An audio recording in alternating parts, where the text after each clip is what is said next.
Mwenyekiti wa Chama cha Demokrasia na Maendeleo Chadema, Tundu Antipas Lissu ametoa ufafanuzi juu ya kinachoendelea baada ya kuzuiliwa kwake binafsi pamoja na makamu wa rais wa Zanzibar Mheshimiwa Othman Masoud Othman pamoja na ujumbe wa ACT Wazalendo na zaidi ya viongozi 20 wa vyama mbalimbali vya kisiasa huko Luanda nchini Angola.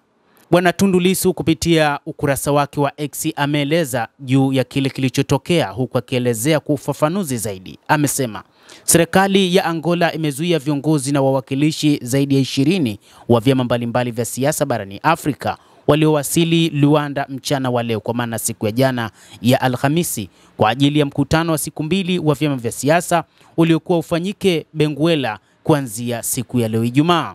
Pamoja na mimi kuna makamo wa kwanza wa rais wa Zanzibar Mheshimiwa Othman Masoud Othman na ujumbe wa ACT Wazalendo, rais wa zamani wa Botswana Jenerali Ian Khama, waziri mkuu wa Lesotho Mokgweetsi Majoro na viongozi waandamizi wa vyama vya siasa kutoka Afrika Kusini, DRC, Eswatini, Kenya, Malawi, Marekani, Msumbiji, Namibia, Sudan, Tanzania, Uganda na Ujerumani.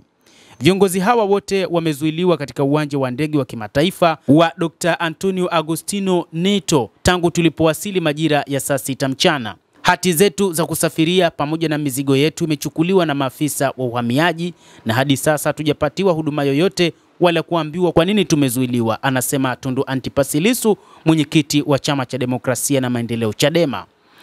Hata hivyo, Bwana Tundu Lissu kupitia ukurasa wake wa X ameelezea zaidi akisema kwamba kwetu sisi wa Tanzania, wananchi wa Angola ni ndugu zetu na Angola ni nchi rafiki. Sisi ndio tuliompa hifadhi ya kisiasa rais wa kwanza wa Angola Dr. Antonio Agostinho Neto na wapiganaji wake wa MPLA wakati wanaanza harakati za kupigania uhuru wao miaka ya mwanzo ya 60.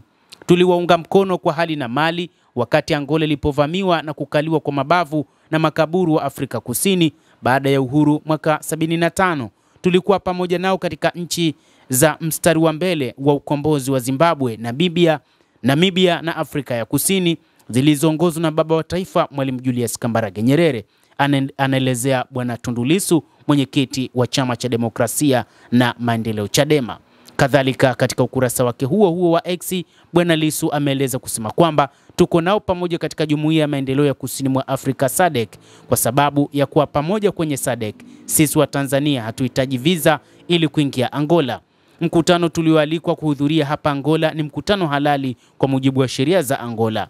Kitendo cha serikali ya Angola kutuzuia kuingia Angola hakielezeki wala hakikubaliki. Ni kitendo kinachodhihirisha kile ambacho wengi tulikuwa tunahisi, kwamba serikali ya nchi hii inatawala kiimla huku ikijifanya kuwa Angola ni nchi ya kidemokrasia. Anamalizia kuelezea kiongozi wa chama cha upinzani nchini Tanzania, Chama cha Demokrasia na Maendeleo Chadema, Tundu Antipas Lissu, wakati akiwa katika uwanja wa ndege huko nchini Angola. Basi mtazamaji wa The World News, hayo ndio ambayo yamewakuta viongozi na wanasiasa wa vyama mbalimbali vya upinzani kutoka nchini Tanzania na mataifa mbalimbali Afrika na hata Ulaya huko nchini Angola baada ya kuzuiliwa katika uwanja wa ndege wa Agostinho Neto huko nchini Angola. Basi endelea kutufuatilia nasi tutakujuza ni nini ambacho kitatokea baada ya kuzuiliwa kwa viongozi hao wa vyama mbalimbali vya kisiasa kutoka hapa Tanzania. Na hata viongozi wengine pia nao wana nafasi zao tofauti na heshima tofauti kabisa na watu wengine ambao wanaingia katika taifa hilo.